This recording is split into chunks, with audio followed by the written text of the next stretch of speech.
Hello, Kilukkam വ്ളോഗിൻ്റെ പുതിയൊരു വീഡിയോയിലേക്ക് സ്വാഗതം. ഇന്നത്തെ നമ്മുടെ റെസിപ്പി ഓണാട്ടുകരക്കാരുടെ വികാരമായ മുതിരത്തോരൻ അല്ലെങ്കിൽ മുതിരപ്പുഴുക്കാണ് കേട്ടോ. ഓണാട്ടുകരയിൽ എവിടെ ഉത്സവമുണ്ടോ അവിടെ കഞ്ഞിയും മുതിരയും ഇല്ലാത്ത ഒരു പരിപാടിയുമില്ല കേട്ടോ.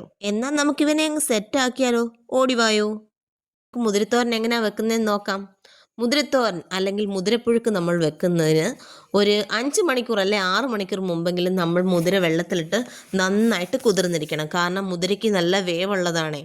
മുതിര സാധാരണ ഉഷ്ണകാലത്ത് കഴിക്കരുതെന്നാണ് പറയുന്നത്.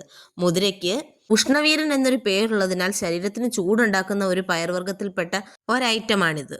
മുതിരപ്പുഴുക്കിനുള്ള അരപ്പ് തയ്യാറാക്കാം. അതിനായിട്ട് തേങ്ങ, പച്ചമുളക്, കറിവേപ്പില, ജീരകം, മുളക് പൊടി, മഞ്ഞൾപ്പൊടി, കുരുമുളക് പൊടി, ഇതിലേക്ക് ഞാൻ വെളുത്തുള്ളി കൂടി ചേർക്കുന്നുണ്ട്. നിങ്ങൾ അതും കൂടെ ചേർക്കണം. ഇങ്ങനെ ചതച്ചെടുത്ത് കഴിഞ്ഞിട്ട് പിന്നീട് നമുക്ക് കടുക് വറക്കാം. കടുക് വറക്കാനായിട്ട് പാൻ അടുപ്പത്ത് വെച്ച് നല്ല രീതിയിൽ എണ്ണ ഒഴിച്ച് ചൂടായി കഴിയുമ്പോൾ അതിലേക്ക് കടുകിടുക. കടുകിട്ട ശേഷം നമ്മൾ അരിഞ്ഞു വെച്ചേക്കുന്ന ചുവന്നുള്ളി, വറ്റൽമുളക്, കറിവേപ്പില ഇടുക. പിന്നീട് അതിലേക്ക് അരപ്പ് ചേർക്കുന്നു. അരപ്പ് ചേർത്ത് ശകല ഉപ്പ്, അരപ്പിന് വേണ്ടി മാത്രം, കാരണം നമ്മൾ മുതിരയ്ക്കകത്തിൽ ഉപ്പ് ചേർത്തിട്ടുണ്ട്.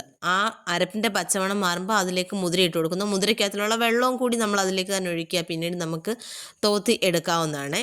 നല്ല രീതിയിൽ ഒരു പുഴുക്ക് പരുവമാക്കി നമുക്ക് എടുക്കുമ്പോഴാണ് കറക്റ്റ് ഇതിൻ്റെ ആ ഒരു പരുവമാകുന്നത്. നമ്മൾ ഇടയ്ക്കിടയ്ക്ക് ഇങ്ങനെ നോക്കണം അതിലെ വെള്ളം പറ്റിയിട്ടുണ്ടോ എന്ന്. വൻപയറൊക്കെ തോരൻ വെക്കുന്ന അതേ രീതിയിൽ തന്നെ.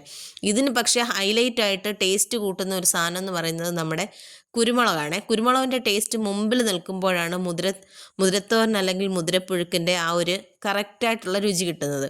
പിന്നീട് ഞാൻ പപ്പടം കൂടി കാച്ചുന്നുണ്ട്. പപ്പടം കാച്ചുന്നത് നമ്മുടെ കഞ്ഞി കഴിക്കാനാണേ. നല്ല നെല്ലുകുത്തരിയുടെ കഞ്ഞിയും പപ്പടവും ഒരു കടുമാങ്ങ അച്ചാറും ഒക്കെ ഉണ്ടെങ്കിൽ ഒരു സ്വർഗീയമായ ഫുഡ് തന്നെ നമുക്ക് കഴിക്കാവുന്നതാണ്.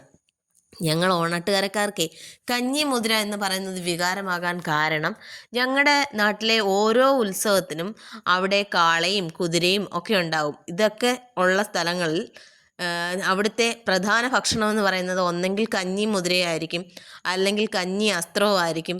അത്രമേൽ ഞങ്ങൾക്ക് പ്രിയപ്പെട്ട ഒരു ഫുഡാണ് കഞ്ഞിയും മുതിരയും. ഇത് ട്രൈ ചെയ്തിട്ടില്ലാത്തവർ ഒരു പ്രാവശ്യമെങ്കിലും ഒന്ന് ഉണ്ടാക്കി നോക്കണം കേട്ടോ.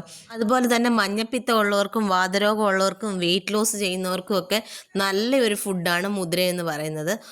മുതിര കഴിച്ചിട്ടില്ലാത്തവർക്ക് ഒരു മസ്റ്റ് ട്രൈ ഐറ്റമാണ് ഇത്. ഈ വീഡിയോ ഇഷ്ടമായെങ്കിൽ ലൈക്ക് ചെയ്യാനും ഷെയർ ചെയ്യാനും സബ്സ്ക്രൈബ് ചെയ്യാനും മറന്നു പോകരുത്. പിന്നെ തൊട്ടടുത്തുള്ള ആ ബെൽ ബട്ടൺ കൂടെ ഒന്ന് അമർത്തിയേക്കണേ.